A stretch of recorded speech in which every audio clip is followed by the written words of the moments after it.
La luz de la mañana se colaba suave por las cortinas delgadas, rozando el alféizar agrietado de la ventana, como un recuerdo que aún no estaba lista para abrazar. Me paré frente al espejo largo clavado en la parte trasera de la puerta de mi cuarto, conteniendo el aliento mientras ajustaba el cuello de mi vestido azul marino. Lo había planchado 3 veces el vapor siseando sobre el mismo pliegue, solo para asegurarme de que quedara perfecto. Ni muy llamativo, ni muy sencillo. Justo lo suficiente para decir me esforcé. Justo lo suficiente para decir encajo aquí. El blanco me parecía demasiado atrevido. El negro demasiado definitivo. El azul marino era ideal. Fuerte, discreto, respetable. Un color que no robaría miradas, pero que tal vez captaría la atención de mi hijo. Quería que Emiliano se sintiera orgulloso al verme. Quería mezclarme con los demás, pero sin desvanecerme. Abrí mi joyero y tomé los pequeños aretes de perla que Tomás me regaló en nuestro 10º aniversario. No eran perlas de verdad, pero eso nunca importó. Él solía bromear diciendo que si el amor se midiera en joyas, tendríamos una bóveda llena. Los puse con manos firmes. Mi labial era un rosa pálido, uno que no había usado en años. Lo compré el mes pasado y lo dejé intacto en mi tocador por si cambiaba de opinión. Hoy no lo hice. Mis viejos tacones esperaban al pie de la cama, limpios y alineados como soldados en formación. Me senté despacio apoyando las palmas en las rodillas. Mi cuerpo ya se sentía cansado antes de que el día comenzara, pero por dentro algo revoloteaba una especie de ligereza, casi alegría. Tomé mi bolso revisando una vez más la tarjeta de boda que escribí anoche. Luego me levanté, alicé el frente de mi vestido y salí por la puerta. La parada del camión estaba vacía cuando bajé al borde de la acera, el aire fresco de la primavera todavía cargado del frío del amanecer. Me senté en el banco metálico helado, apretando mi bolso contra el regazo, como si pudiera escaparse si lo soltaba. Mis manos normalmente firmes estaban inquietas. Los dedos tamborileaban contra la correa gastada de cuero, un ritmo sin pensar. Emiliano solía llamar todos los domingos, como reloj. Preguntaba cómo estaba, si las nuevas pastillas ayudaban, si había comido. A veces incluso reía como antes cuando el mundo aún no lo había convencido de que la alegría había que ganársela. Pero en algún momento las llamadas se espaciaron. Los domingos pasaban sin el timbre del teléfono. Luego, los mensajes cambiaron, primero frases completas, después palabras cortantes, hasta que solo recibía pedazos ocupado. En una fecha límite. Te llamo luego. Luego nunca llegó. Cuando me dijo que estaba comprometido fue por videollamada. Su rostro brillaba con una emoción afilada como quien acaba de ganar algo caro. Giró la cámara hacia Mariana solo lo suficiente para que viera su mano en el brazo de él, el diamante en su dedo, atrapando la luz. Ella sonrió educada, pero distante, y saludó con la mano. Luego, la llamada se cortó, y él no volvió a llamar. Pasaron semanas antes de que me atreviera a preguntar si podía conocerla solo para un café para platicar. La voz de Emiliano titubeó al otro lado. Mamá aún no dijo. Ella viene de una familia diferente. Quiero que todo sea perfecto. Me dije a mí misma que no lo tomara personal. La gente se pone nerviosa. Las bodas son un estrés. Tal vez solo necesitaba tiempo. Pero aún mientras me tranquilizaba, no podía evitar repetir en mi mente otro tipo de silencio, el que seguía a los mensajes de voz que dejaba y que nunca eran contestados. Cuando me sentaba al borde de la cama, mirando el cursor parpadeante en la pantalla de mi celular, sin saber si volver a escribir o solo esperar. Nunca dejé de creer que me quería, pero últimamente me preguntaba si ese cariño se había vuelto algo callado, algo escondido como una foto vieja, guardada en un cajón que nadie abre. El camión llegó con un quejido grave de frenos y me puse de pie cuando se detuvo en la acera. Subí, encontré un asiento cerca del fondo y descansé las manos en mi regazo.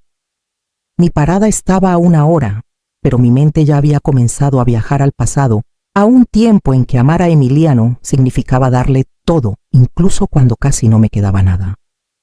Cuando Emiliano tenía 3 años, se dormía agarrando la manga de mi blusa. Si me movía demasiado pronto, sus deditos se aferraban como un pajarito asustado que no quería soltar. Fue el año en que Tomás murió. Un momento estaba riendo con una taza de café negro en la mano y al siguiente estaba desplomado sobre la mesa de la cocina sin aliento antes de que siquiera alcanzara el teléfono. El doctor dijo que fue el corazón algo repentino, algo cruel.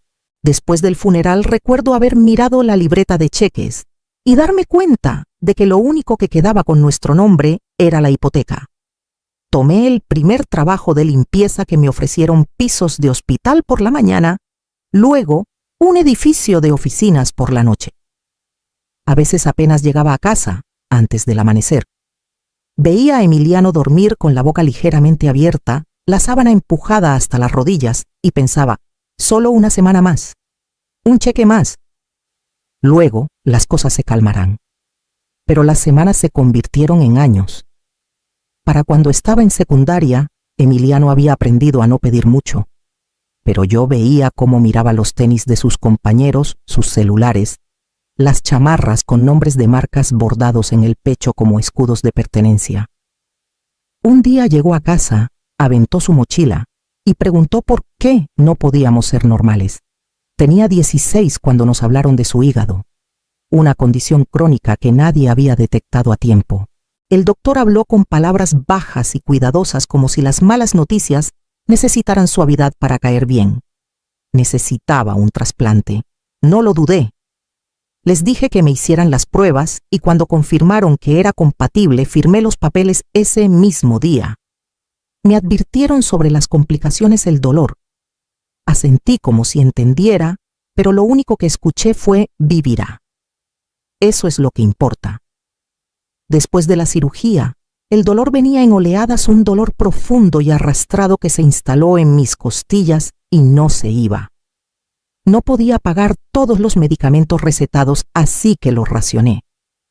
Algunas noches me quedaba en la cama mirando el techo, mordiendo una toalla, para no despertar a Emiliano con mis gemidos. Nunca supo cuántas cosas dejé de lado. Los mandados se hacían con cupones y rezos. Remendé mi chamarra de invierno 3 veces antes de rendirme y comprar una de liquidación. Cancelé citas con el dentista. Me quedé sin zapatos nuevos, estiré cada peso hasta que se deshacía. Cuando cumplió 17, Emiliano pidió unos Air Jordans. Todos los chicos de la escuela los tenían. Trabajé 2 turnos extra esa semana, lavé ropa para una vecina y dejé de comprar mis medicamentos postoperatorios solo para que fuera posible. Cuando le di la caja, su cara se iluminó como si le hubiera dado el mundo entero. Un mes después, colapsé mientras fregaba el tercer piso del hospital. Había estado mareada toda la mañana, pero seguí diciéndome que solo necesitaba llegar a la hora del almuerzo. El suelo pareció inclinarse bajo mis pies y luego todo se volvió negro. Desperté en urgencias mirando el techo fluorescente, el olor a desinfectante punzante en mi nariz. La enfermera preguntó si había alguien a quien pudiera llamar. Le di el número de Emiliano. Sonó una vez, 2. Luego escuché su voz amortiguada por el ruido de fondo música, risas, el tintineo de copas. «Mamá, ¿qué pasa?» «Estoy en el hospital», susurré. «¿Puedes venir?» Hubo una pausa luego. «Si estás llamando, seguro estás bien. ¿Hay doctores ahí?» «Estoy en medio de algo». Colgó. No lloré. Solo miré el teléfono aún cálido en mi mano mientras la enfermera ajustaba mi sábana con suavidad. Más tarde vi las fotos: Emiliano en una fiesta sonriendo con una copa de champán en la mano, sus tenis nuevos, impecables, bajo las luces de discoteca.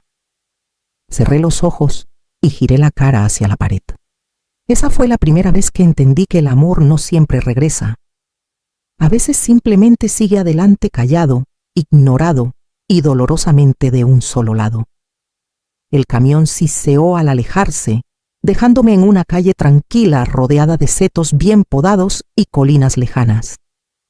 Alicé mi vestido otra vez, la tela ligeramente arrugada por el viaje, y ajusté la correa de mi bolso.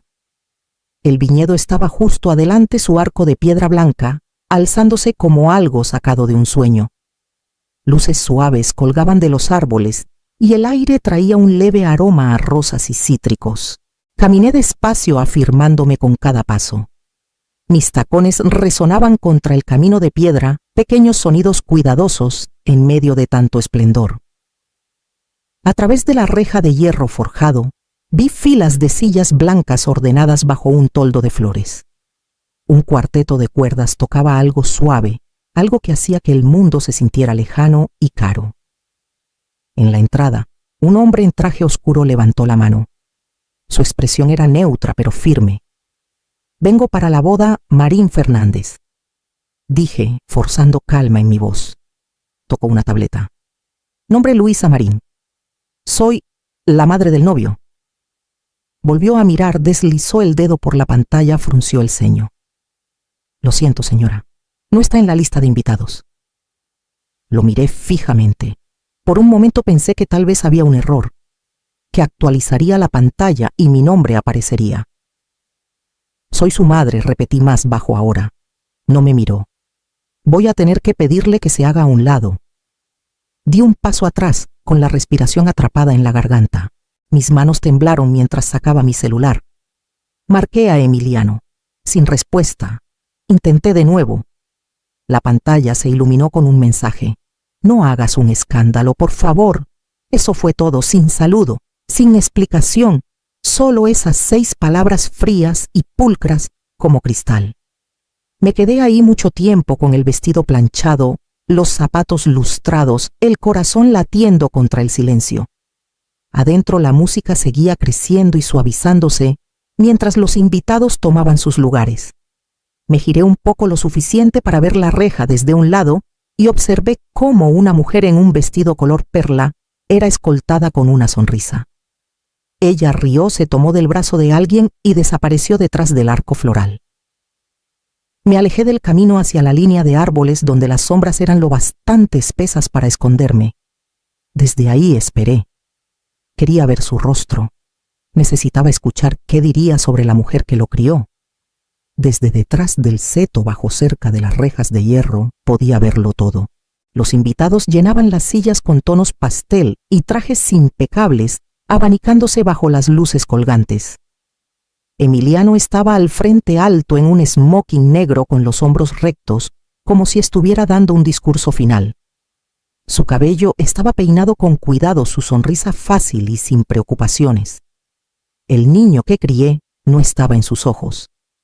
El oficiante dio un paso atrás y Emiliano tomó el micrófono.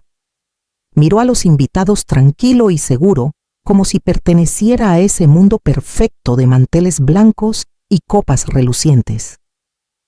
«Quiero agradecerles a todos por estar aquí hoy», comenzó. «Este momento significa más de lo que las palabras pueden expresar, especialmente para quienes me han ayudado a convertirme en el hombre que soy». Me incliné un poco hacia adelante, cada nervio en espera. «Quiero dar un agradecimiento especial», continuó, «a mi madre, que no pudo estar aquí hoy porque está trabajando en el extranjero. Su amor y apoyo desde lejos lo han sido todo». Mi cuerpo se quedó inmóvil. En el extranjero estaba a 6 metros. No había salido del estado en 20 años. La verdad cayó como una piedra afilada en mi pecho. No solo me había borrado de su boda, me había reescrito como una ficción que no rompiera la vista.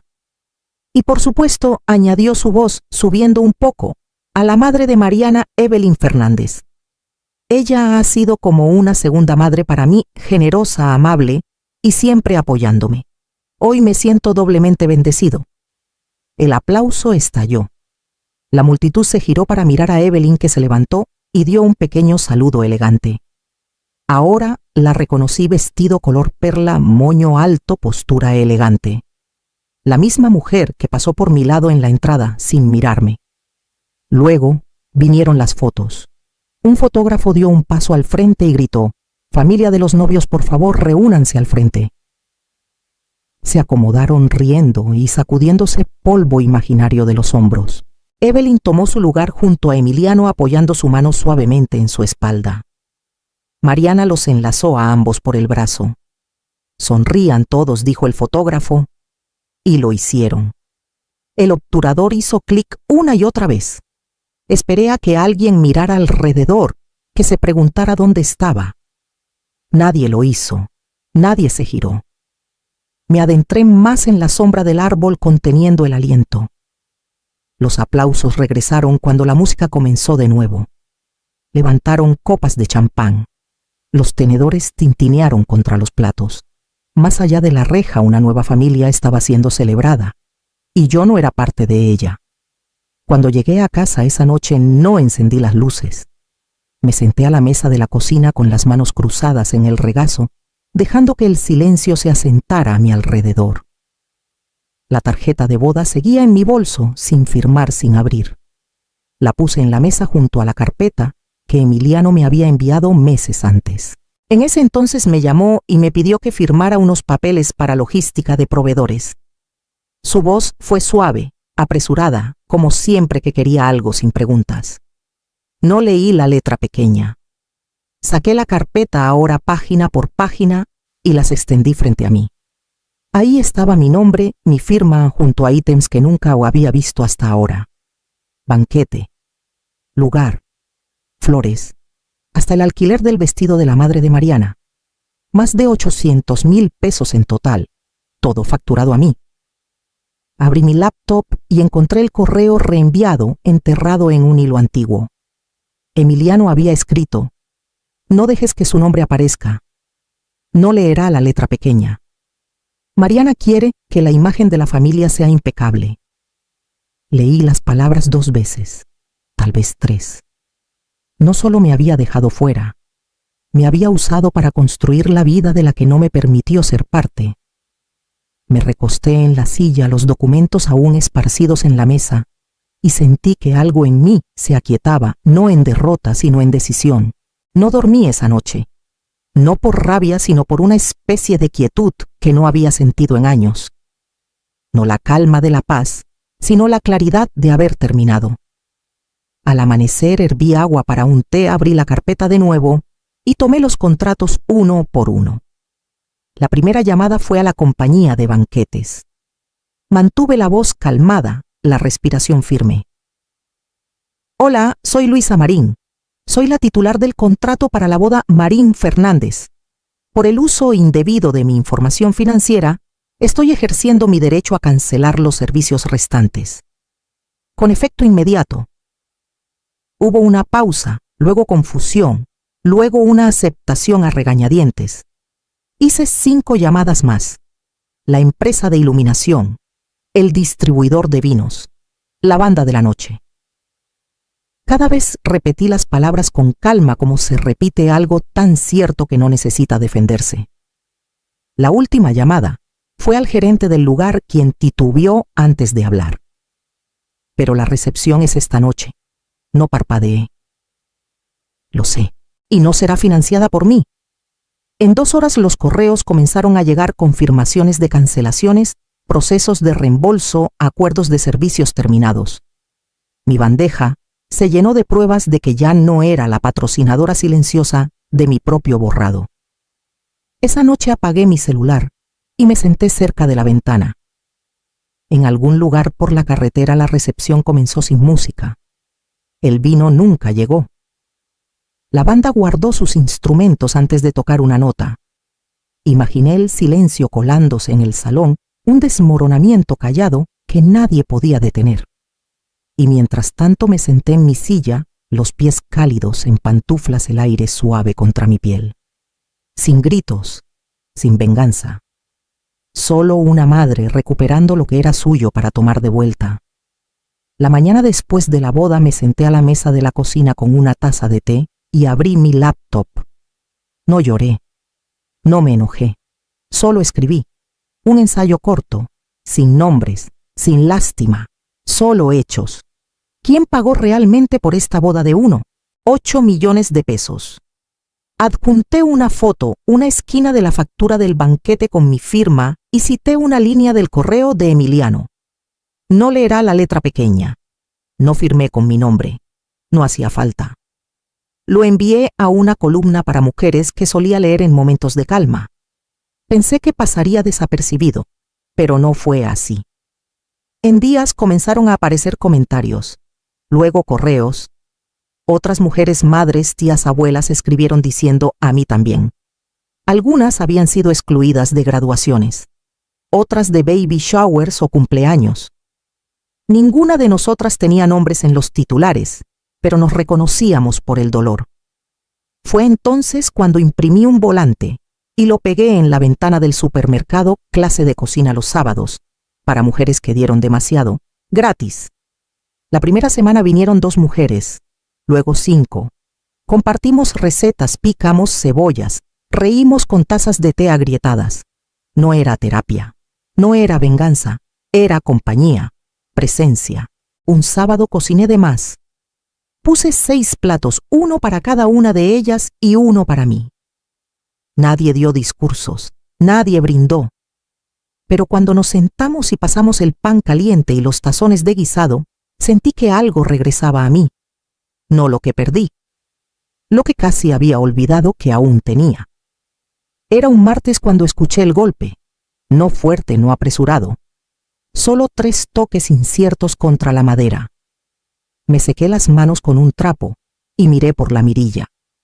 Emiliano estaba ahí empapado, más delgado de lo que recordaba, con la lluvia goteando de su cabello y una mochila gastada al hombro. Parecía alguien que había caminado mucho sin saber a dónde iba. Cuando abrí la puerta no dio un paso adelante, solo me miró con los ojos rojos y crudos. Mamá dijo. Su voz se quebró en la palabra. No hablé. Tragó con fuerza. Se fue. Mariana, su familia, todos, cuando supieron la verdad, todo se desmoronó. Hizo una pausa buscando en mi rostro algo reconocimiento, gracia a un hilo al que aún pudiera aferrarse. Pensé que si construía lo suficiente, el trabajo correcto, la esposa perfecta, la imagen ideal, pensé que sería suficiente, que podría reemplazarte. Pasó un silencio entre nosotros. Bajó la mirada. Estaba equivocado. La lluvia cayó más fuerte, tamborileando contra los canalones sobre su cabeza. Se quedó ahí, esperando algo que no estaba segura de que encontraría. Di un paso a un lado, solo lo suficiente para secarme las manos. No alcé la voz. No le pregunté por qué. Ya había vivido la respuesta. Borraste mi existencia de tu día más importante. Dije, cada palabra tranquila pero firme. Te paraste frente a extraños y llamaste madre a otra persona. Me reescribiste como ausencia. Y aún así me quedé callada. Emiliano no dijo nada. Sus ojos se llenaron, pero no me ablandé. He pasado toda mi vida caminando hacia ti. Cada turno, cada peso, cada decisión, lo di todo para que pudieras estar erguido. Pero ahora camino hacia adelante, no por ti, por mí. Sus labios se entreabrieron como si fuera a hablar, pero no esperé. Di un paso atrás y cerré la puerta, no con un portazo, no con enojo. Solo la cerré. La casa estaba cálida. Mi té se había enfriado, pero lo bebí de todos modos. Regresé a la estufa y revolví la olla de lentejas para la clase que llegaría en 1 hora. Afuera escuché pasos alejarse del porche. Esa noche me senté en mi escritorio y abrí el blog. Escribí una sola línea: ya no soy invisible y ya no estoy esperando. Luego hice clic en publicar y dejé la pestaña abierta, solo lo suficiente para ver la pantalla quedarse quieta.